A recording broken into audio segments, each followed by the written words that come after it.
Welcome back to Most Amazing Top 10. I'm your host, Taylor McWaters. Here are the top 10 bizarre coincidences in history that prove the world is a simulation. Part 2. I'm not real. I'm part of a simulation. Let's do it. Number 10. Twins named Jim. Okay, we'll kick this part 2 off on a lighter note. This one gets a little dark, so we'll ease our way in, you know? The twins named Jim. Okay, that sounds like a 2026 comedy hit already. Back in 1979, a set of twins were reunited when they were 39 years old at the time. This was, of course, a big moment in their lives. For 37 years, they barely knew of each other's existence. Then when they finally met, the long-lost twins had more in common than they could have ever thought. For starters, both had been named Jim. I spoiled that in the fun title earlier. But their adoptive parents both named the lads Jim. That's insane. Jim? Like of all names, really? And both Jims just happened to love math and carpentry. Both also had jobs and security. And both also had ex-wives named Linda. And they both since married a woman named Betty. This isn't like, what?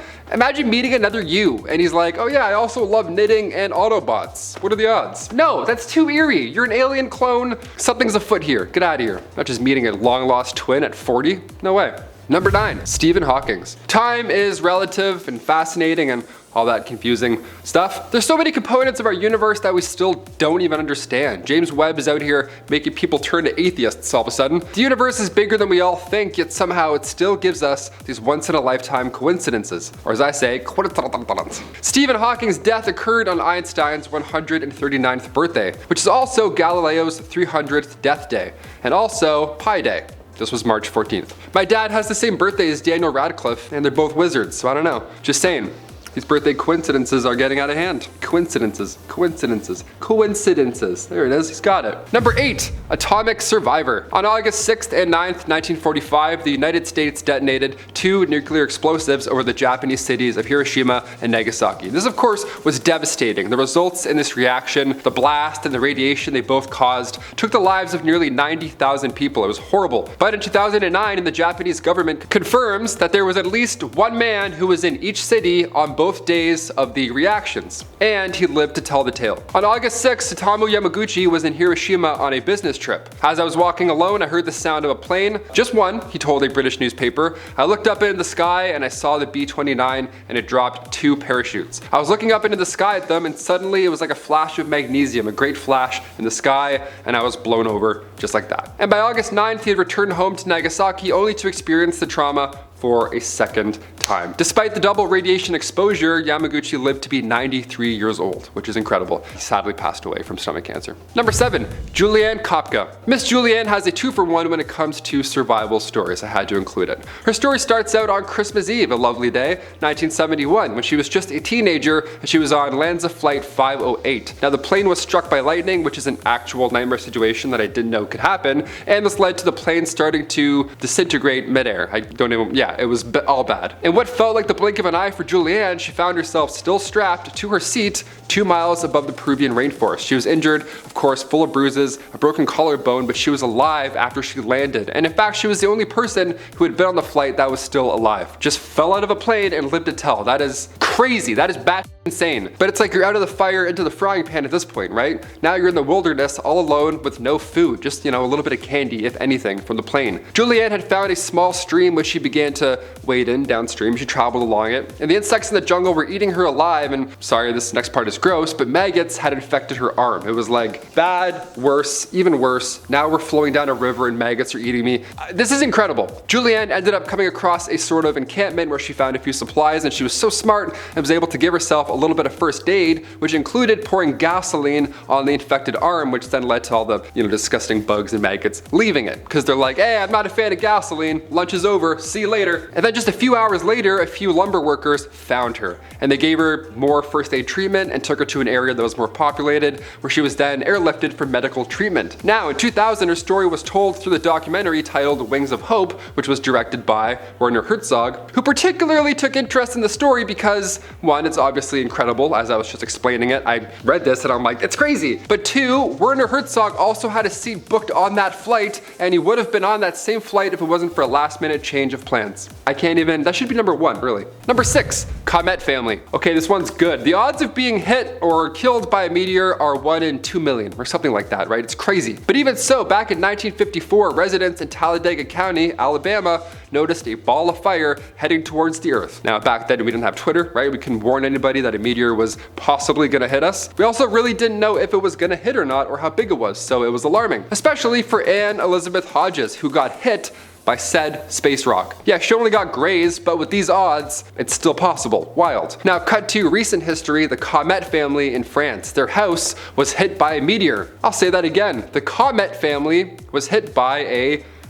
You get it, there we go. As somebody with the last name McWaters, I'm a little worried that I might drown now. I don't know. Last names seem to be a little bit of a tip-off, it seems. And number 5, World Cup. An episode from The Simpsons back in 1997 called The Cartridge Family shows Mexico and Portugal going head-to-head in football. Like, like soccer football, not like, football. You get it. Springfield residents are told to go see this match to determine which nation is the greatest on Earth, Mexico or Portugal. So when the 2018 World Cup then rolled around much later, pun intended, fans were excited that this was now coming true, but at the same time had a laugh determining that Ronaldo must have missed that penalty intentionally so that the prediction would come true. That's like the theory now, that Ronaldo missed to make The Simpsons correct. A lot of theories for that one, it's always fun. But recently it's been announced that Qatar will host a tournament in November and December 2022 rather than usual June-July dates. Another World Cup, another chance for The Simpsons to add another prediction to their already impressive list. That's a creepy show. I have another Simpsons one coming up, but we'll see.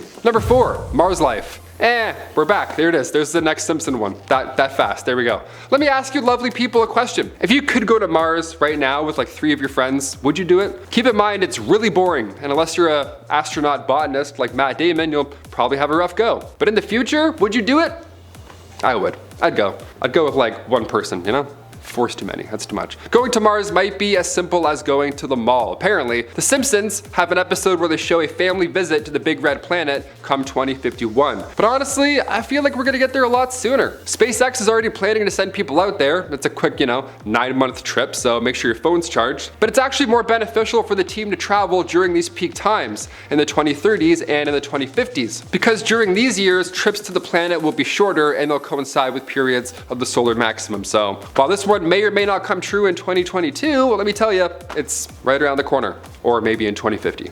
Who knows? Number 3, Titanic inspection card. This inspection card once belonged to a woman named Marion Meanwell. And you're probably thinking, what could possibly be worrisome or, creepy about an inspection card? Well, it shows how Marion was not intended to be on the Titanic that fateful day, but by some turn of events, she unfortunately found herself as one of the passengers. The card shows that she was originally meant to be traveling on a ship called the Majestic, and for some reason the trip she originally had planned was delayed, and now she instead was assigned to the ill-fated Titanic. The eerie part is you can see the word Majestic was crossed out on her card, which then shows us the change in plans. If only people were able to see what was about to strike and they could have somehow warned her. That's the creepy thing about these coincidences. Sometimes they're just bad, You could fall out of a plane and have maggots all over you and survive, or you could go from one cursed ship to another.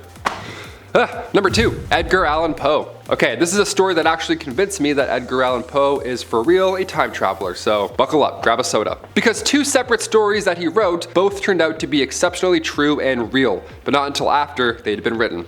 Yeah, it's a good one. Firstly, Poe's only completed novel was published in 1838, and it tells the tale of mutiny on a whaling ship lost at sea. These men on a ship realize that they're doomed and need to resort to extreme measures in order to stay alive. So they begin drawing straws to see who they're going to sacrifice to save food. A boy named Richard Parker drew the shortest straw and therefore became the next meal. Dark, let's move on. Let's fast forward to 46 years now to 1884, and in real life also, I might add. There are now 4 men who have been set adrift after the sinking of a yacht. These men found themselves in a similar predicament to the novels, and I kid you not, they ended up taking the same route and elected to sacrifice a cabin boy. A cabin boy also named Richard Parker. Odd, right? Okay. Cut to 1840, Poe penned the gruesome story The Businessman, in which the narrator suffers a traumatic head injury in his youth, and then later a violent life follows. The weird thing about this story is that Edgar Allan Poe fully understood, or so it seemed, frontal lobe injury. Now this was long before it was ever even studied or looked at, right? This type of study didn't arrive until 1848. An actual neurologist, Eric Altschuler, recently wrote how there's a dozen symptoms and he knew every single one. It's so exact and it's so weird, it's like he had a time machine.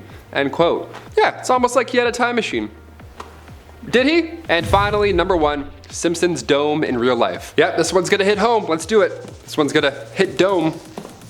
That didn't work. For this one, we're looking at the Simpsons movie, which still holds up. That's a fun time. But even over the pandemic, I saw personal domes come to life, right? It was so weird. Restaurants were making these like weird tents on sidewalks just to stay in business. But an even bigger idea came long before this. Back in the 70s, there were talks about putting a dome over Manhattan, this massive dome over Midtown that regulates weather and pollution, all that good stuff. Now, if that had been built, imagine what we would have done with it during the initial breakout during this pandemic. It would have been madness. And then in 2010, later on, the city called Eco City 2020 was planned out. It was supposed to be built in Siberia. It was announced in 2014 officially, this climate controlled, domed city, 4.5 square kilometers, all that good stuff. But since 2016, the project lost the funding. What do you guys think? Should we bring back domes and just, have a little personal bubble everywhere we go? Just lose the umbrella and live in a big glass ball forever over our city?